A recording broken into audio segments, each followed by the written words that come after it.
Travis Hamonic has played very well lately. He's starting to elevate his game right now. And one of my biggest memories of Travis Hamonic is that series he played when he was with the Islanders. I don't know if you remember when they went head to head with Pittsburgh and Hamonic battled Crosby that entire series. It was kind of Travis Hamonic's coming out party.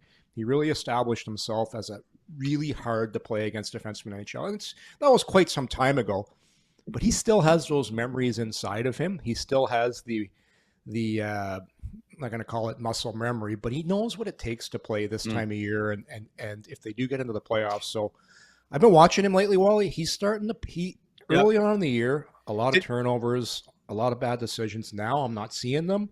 And he's turning into that guy. And he's not going to be the guy he was, but he's elevated. I think he's been a lot better. And so has Holden. Holden's been better too. Did he maybe? I'm only asking because you've played the game and understand it more than I have, over 700 games. Did he lose his way a little bit, perhaps either in Vancouver or Calgary? Is that possible? It's tough for me to say. I don't know. I've never spoken with Travis Hamonic. I've only watched him. All I can say, because I really liked the player when he was younger. I talked about those days when he was with in Long Island, and that's probably part of the reason Ottawa brought him. That's probably the reason Ottawa brought him in, because Jack Capuano had the history with Travis Hamonic, and that's how the league works. You'll always take a gamble on a guy if you got inside information, because don't forget he was waived through the entire NHL. Nobody wanted him. Ottawa took a gamble. So, yeah, to your point, maybe he did lose his way. And believe it or not, guys do lose their confidence. You get the puck, and instead of holding it on a little longer and making a good play, you get rid of it a little sooner. And you're playing sometimes to try and not screw up. Do I know that was the case with Trump? I don't know. He just didn't seem like the same player. Now I'm watching him, and he just seems like he's playing with a little more confidence, and things are working out for him better on the ice. And I'll say this, too. You can say what you want about how he was. The one thing, too, that's been really big is the development of Jake Sanderson. Like, Hamonic's had something to do with that. Don't forget. He's been his partner most of the year. So, obviously, I hate saying obviously, by the way. It's such a crutch word. He's had an effect on his maturation as a player, and you got to give him some credit for that as well. I agree. I do like, you know what the thing about Travis Hamonic is, you don't necessarily say a lot about him during a game, which is exactly I think what you want from Travis Hamonic. Yes, he did make a great pass to Brady Tkachuk. There are moments. Yeah, I'm just saying he doesn't.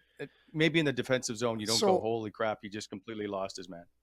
I'll tell you one other thing too. When you're on a team that's very inexperienced down the middle, like Ottawa was to start this season, like they have been since Hamonic arrived, when you play a lot more often in your own zone than the offensive zone, defensemen are going to tend to look a lot worse than they actually are, because you're always defending.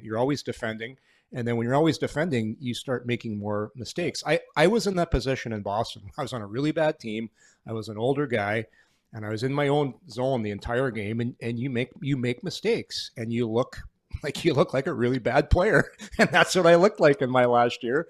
And that happens all the time. It happens all the time. And well, now Ottawa's starting to mature a little bit. They're not playing as much in their own zone. So, hey, the players don't look as bad anymore. But the point I made earlier, and you just made me think of something here, Wally. I know we got to get a few more sponsor reads in here. Early on in Mike, I played with young guys a lot. I played with Wade Redden when he was a rookie. I played with what's his name? Dan Hamous in Nashville when he was a rookie. When you play as an older guy with younger players, you're always talking to them. You're on the bench. You're talking. You're saying, "Hey, watch this guy. He does that. This guy does that." You'll be talking to them all the time on the ice. Because usually when they come into the league, they don't talk that much. So you have to help acclimate them with what it's like to play in the NHL. And the defenseman partner relationship is very unique because it's just the two of you. So when the two of you go on the ice, you got to act as a team. You're doing things together. You're talking. You're reversing the puck, D to Ds. And then you go out for dinner together. You're always together. So I would have to think, I'll tell you, I'm 99% sure that's been happening with Travis Hamonic all season long with Jake Sanderson. And so look how well Jake Sanderson's played, and I guarantee you Hamonic has had a lot to do with that. That is a legendary wrestler. I think his overall record is about 0-50 in the WWE. He never won a match, but his name was Barry Horowitz. And when he'd come into the ring, he would pat himself on the back before the match even started. So, Bobby, Friday, we had a big conversation about Travis Hamonic. It came out of nowhere, right out of left field.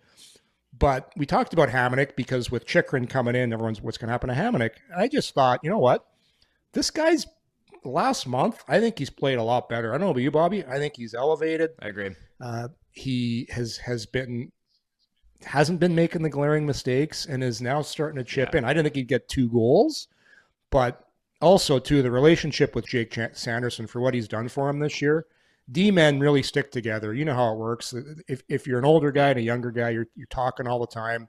So his fingerprints are all over Sanderson this year. So I just thought we should have talked about him. And then all of a sudden, Wally, the guy goes out and gets 2 goals. So that's the Barry Horowitz call of the day. He was doing that doesn't match the handprint on the back. So, good, terrible wrestler and not a very bright individual apparently either. that thing's ass backwards. He's got it on the right. No, I'm looking at that. I'm like, that thumb's not matching up. Yeah, he's not the smartest wrestler in the world. good grab there, Bobby. Yeah, I was like, did they know that when they put this there? Oh, it's so good.